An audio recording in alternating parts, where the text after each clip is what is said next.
My name is Carl, and at 32, I've built my life around financial stability as a respected advisor working from my home in suburban Boston. Last year, I reluctantly opened my doors to my recently divorced sister Stephanie and her 12-year-old son Trevor. Everything was manageable until that Tuesday when Trevor asked to borrow my credit card for snacks at the corner store. "I just used your card for snacks," he casually mentioned upon returning. The next morning, I stared in disbelief at my banking app, $6,300 gone overnight. When I confronted them, my sister just shrugged. Kids will be kids. Before I continue this story, drop a comment letting me know where you're watching from, and hit that subscribe button if you want more true stories about family betrayal and the moments that test our boundaries. Growing up in a modest neighborhood outside of Boston, my parents instilled in me the importance of financial responsibility from an early age. My father worked as a high school mathematics teacher, while my mother managed a small local bookstore.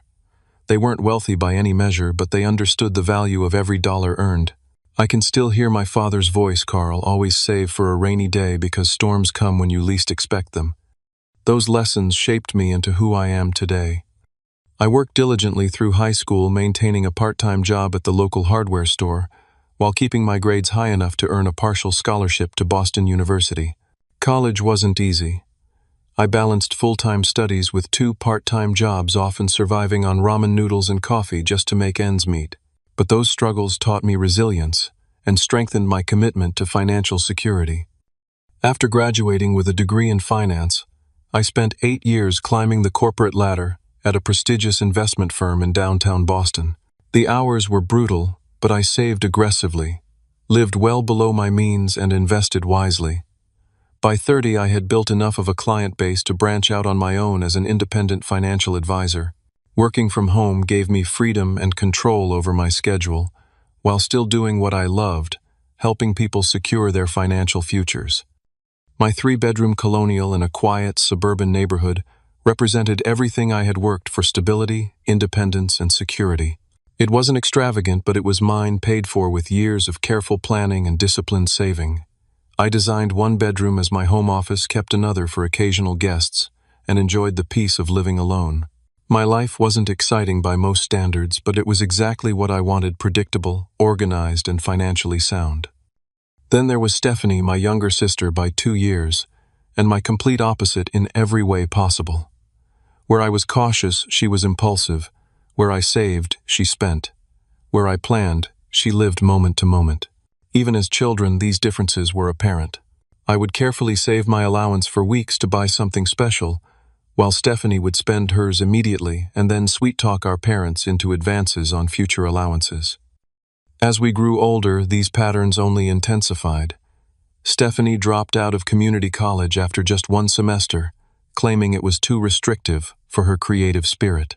She bounced between retail jobs, never staying anywhere longer than a few months before getting bored or having conflicts with management. Her financial disasters became a regular family affair. I remember the first time I bailed her out. She was 23 and called me sobbing about being evicted from her apartment. She owed 3 months of back rent, $2,700. Despite being a struggling graduate student myself, I emptied my emergency fund to help her after she promised to be more responsible. 6 months later, she called again, this time with outstanding utility bills and another eviction notice. The pattern continued through her 20s: credit card debt, payday loans, car repossessions, each time with tearful promises that this time would be different. When Stephanie met James at 27, I hoped marriage might finally settle her. For a while, it seemed to work. James had a stable job as a construction manager, and they bought a modest house in a working-class neighborhood about 40 minutes from my place. Trevor was born a year later, and for the first time, Stephanie seemed to find some purpose and stability. But old habits die hard. While James worked overtime to support the family, Stephanie resumed her impulsive spending: designer, clothes, expensive salon treatments, impulsive vacations they couldn't afford. From snippets of conversation at family gatherings, I gathered that their financial situation had become increasingly strained, with James working longer hours, while Stephanie complained about being trapped in suburban motherhood. The divorce didn't surprise anyone in the family. After 14 years of marriage, James finally reached his breaking point when he discovered Stephanie had secretly taken out a second mortgage on their house to pay off credit card debt and then maxed out the cards again. The legal proceedings were ugly, with James presenting years of financial evidence that painted Stephanie as recklessly irresponsible. She lost the house entirely due to missed mortgage payments, and the judge awarded her only minimal alimony given her pattern of financial misconduct.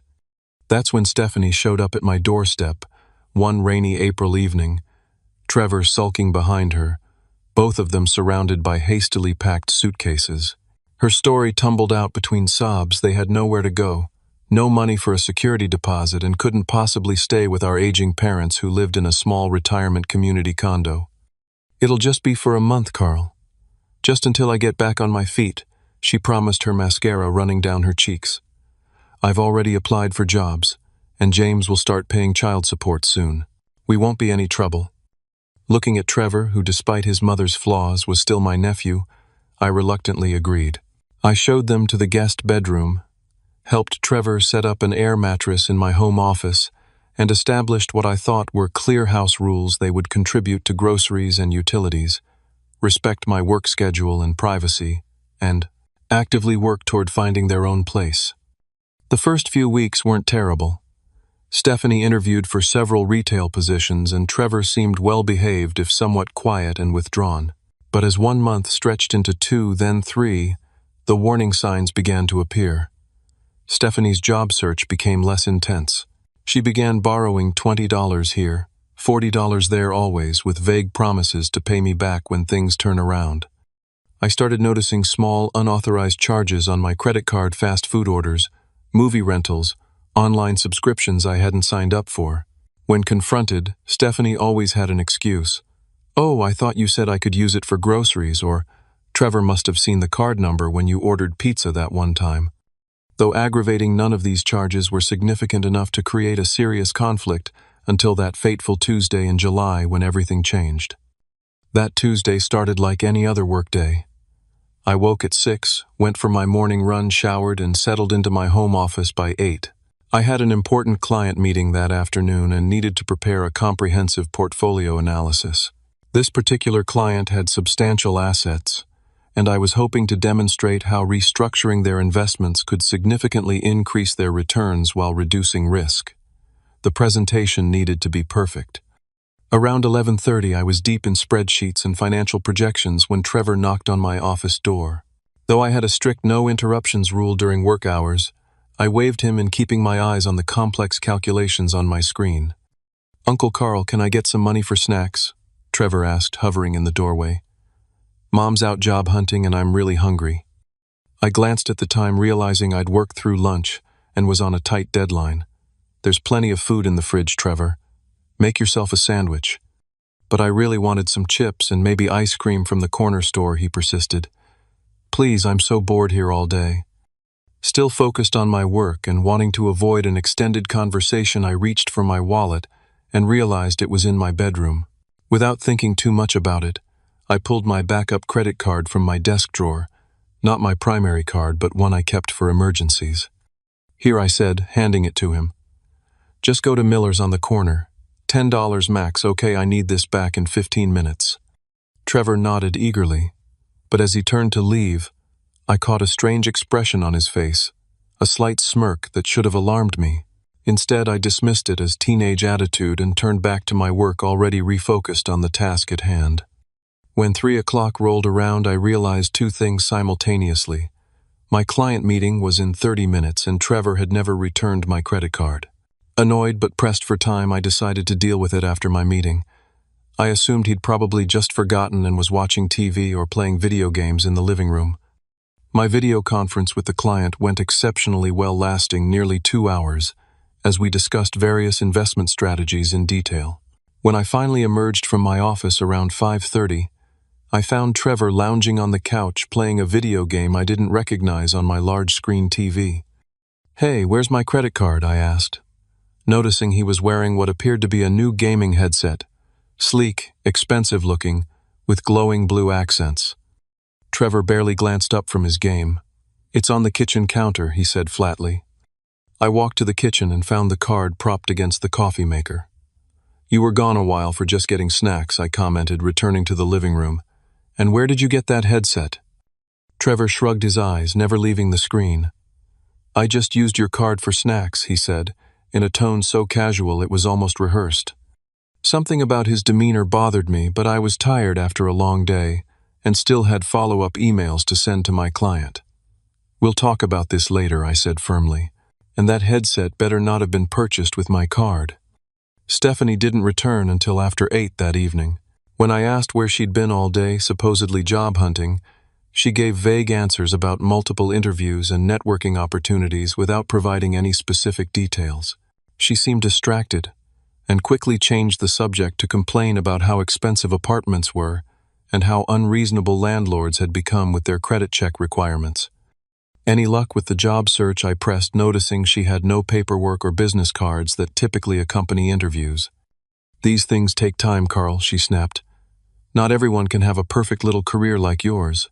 Some of us have to struggle. Sensing her defensiveness, I decided to approach the topic of Trevor's behavior instead. Trevor borrowed my credit card today for snacks, but he was gone for hours and came back with what looks like an expensive gaming headset. Do you know anything about that?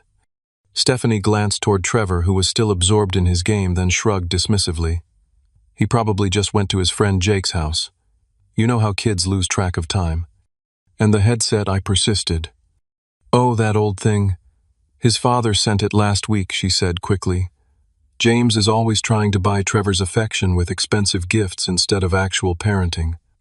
Her explanation didn't sit right with me, but I was too exhausted to push further. I reminded myself that I had only authorized $10, and I could always check my account in the morning if I was concerned.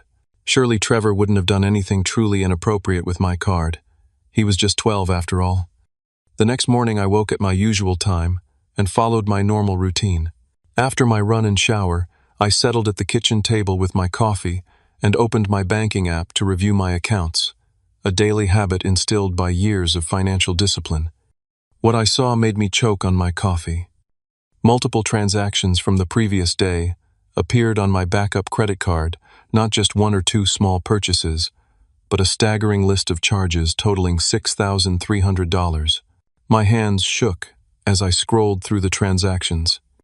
A gaming computer for $1,800. 3 separate charges at electronics warehouse, totaling over $900.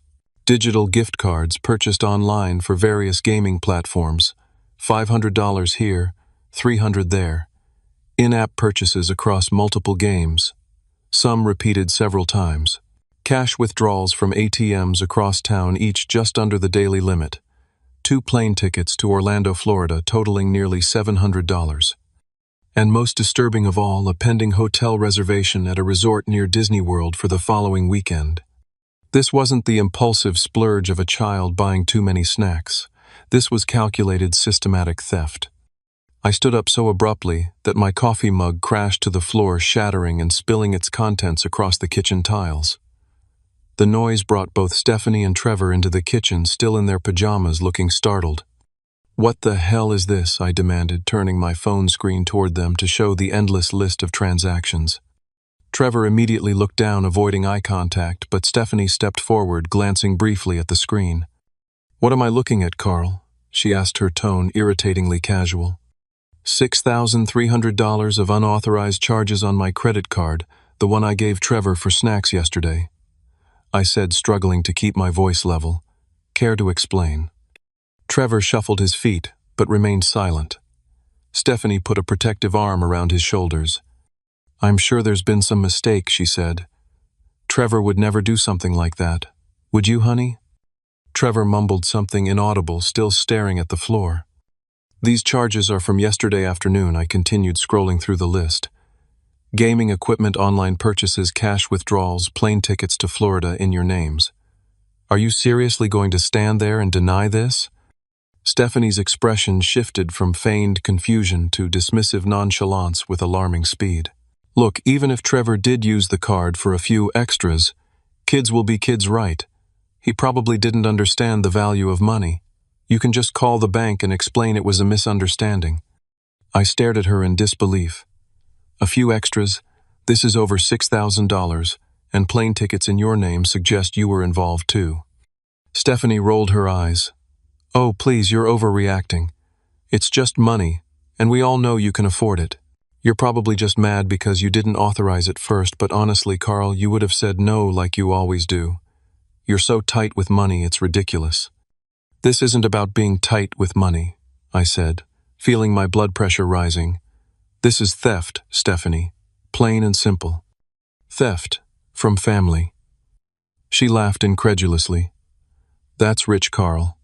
Family helps family. Maybe if you weren't such a penny pincher all the time, Trevor wouldn't have had to take matters into his own hands."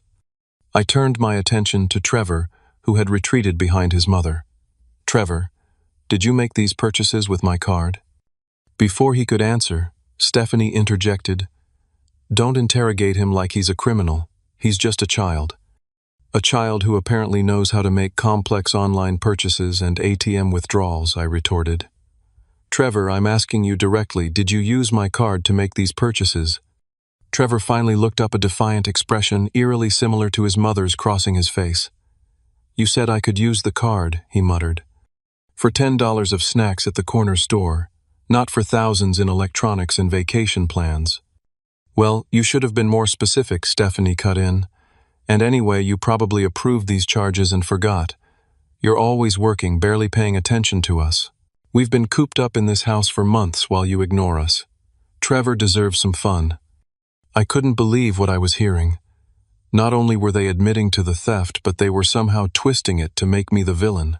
In that moment, looking at Stephanie's defensive posture and Trevor's practiced innocence, I realized this wasn't an impulsive mistake. This was calculated exploitation from people who saw me not as family to be respected, but as a resource to be drained. After the initial confrontation, I retreated to my office, locking the door behind me. My hands were shaking with a mixture of rage and disbelief as I sat at my desk trying to process what had just happened. $6,300 gone not by accident, not through a banking error, but deliberately taken by my own family members who were now gaslighting me about it. I took several deep breaths, trying to think clearly through my options. The financial advisor in me immediately calculated the impact this represented: nearly 2 months of mortgage payments, or a significant portion of my emergency fund. While I could technically absorb the loss, it would set back several of my financial goals. More importantly, the breach of trust felt like a physical blow. A part of me wanted to call the police immediately. What Stephanie and Trevor had done was unequivocally credit card fraud, a felony that could result in serious charges. But another part hesitated. They were family. Trevor was just 12, heavily influenced by his mother, but still a child.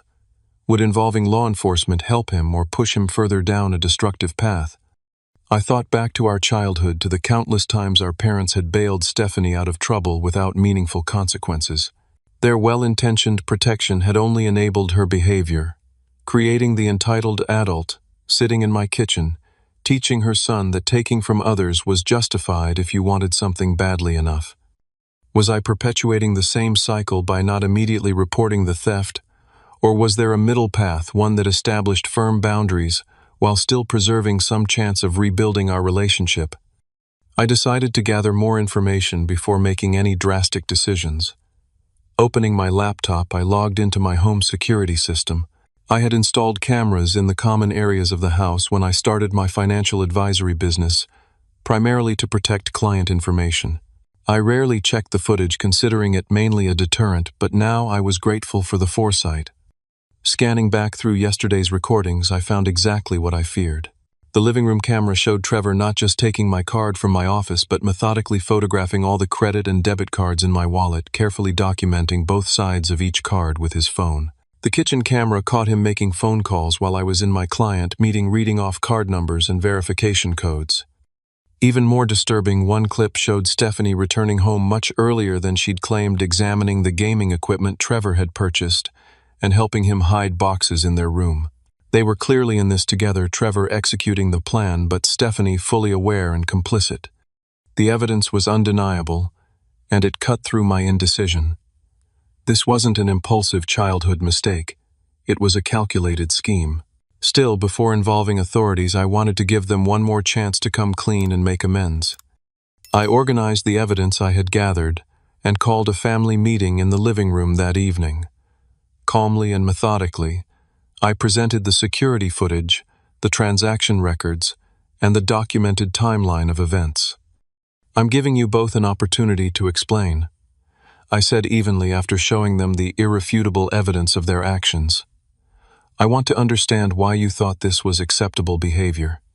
Stephanie's response was immediate and explosive. "You've been spying on us. What kind of creep records his own family? That's a major invasion of privacy, Carl."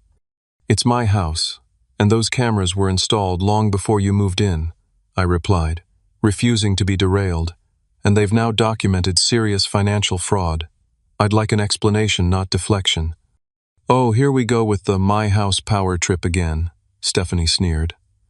"Always lording your success over everyone.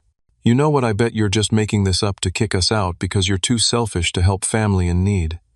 Trevor, taking cues from his mother, chimed in with rehearsed indignation. "Yeah, Uncle Carl. You said I could use the card. It's not my fault you didn't say what for." "I specifically said $10 for snacks at the corner store," I countered, maintaining my composure. "That doesn't translate to thousands in gaming equipment and vacation plans. You know that, Trevor." "Well, maybe if you weren't so stingy all the time," Stephanie interjected, "we wouldn't have had to do this. Do you have any idea how hard it is to live here with your constant judgment? Trevor deserves some normal kid experiences." "Normal kid experiences don't include credit card fraud," I said firmly. "What you've taught him is that it's acceptable to steal when you want something you can't afford. That's setting him up for failure in life, Stephanie." Stephanie's face contorted with rage.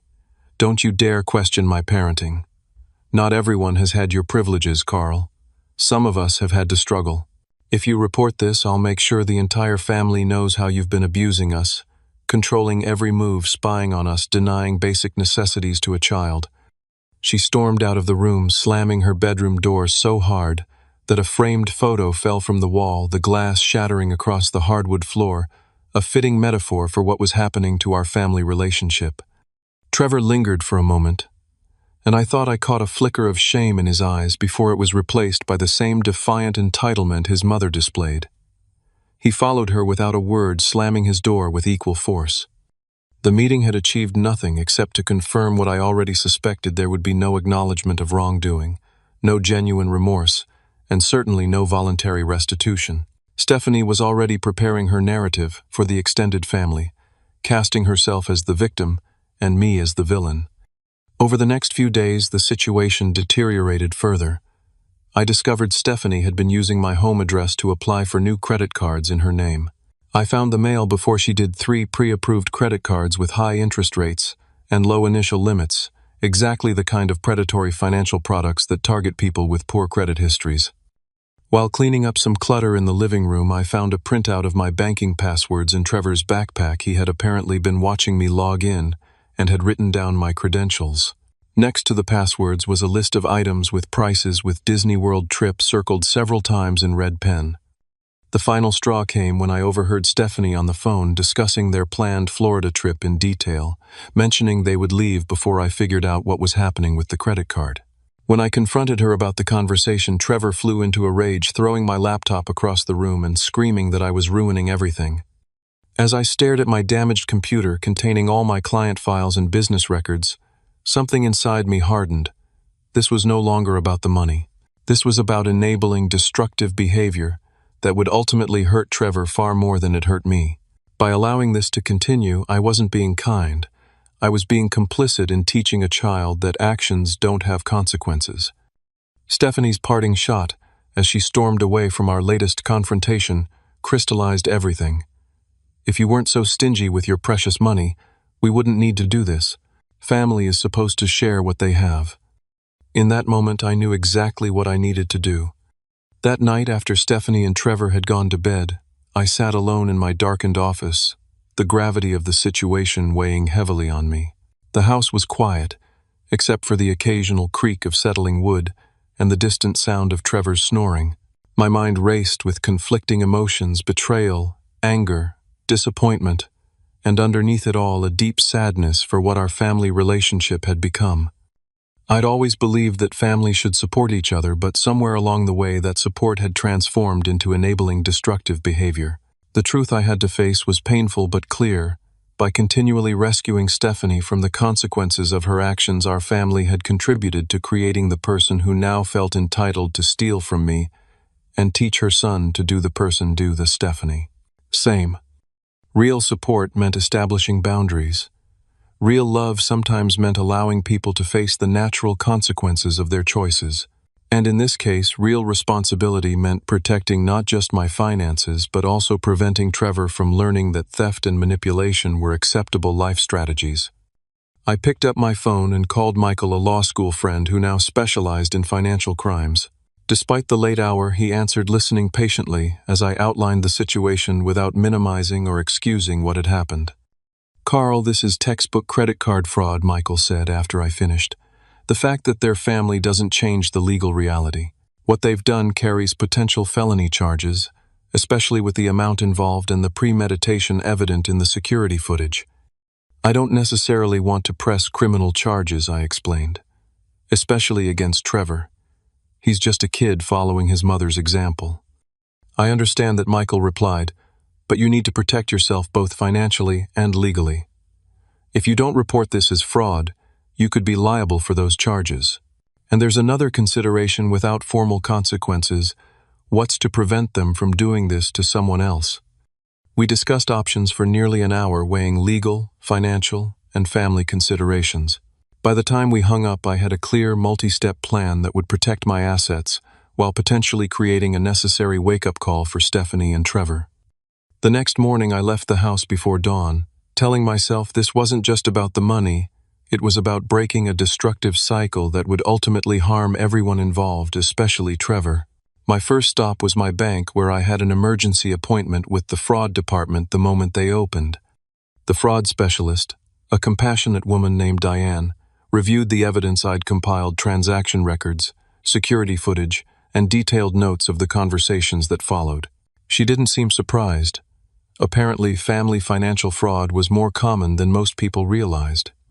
"Unfortunately, Mr. Wilson, this is a clear-cut case of unauthorized use," she confirmed after reviewing everything. "We'll need to file official reports to initiate the chargeback process and freeze the compromised accounts." I nodded, feeling a strange mixture of relief and sadness. "What happens next?" "We'll issue you new cards with different numbers immediately.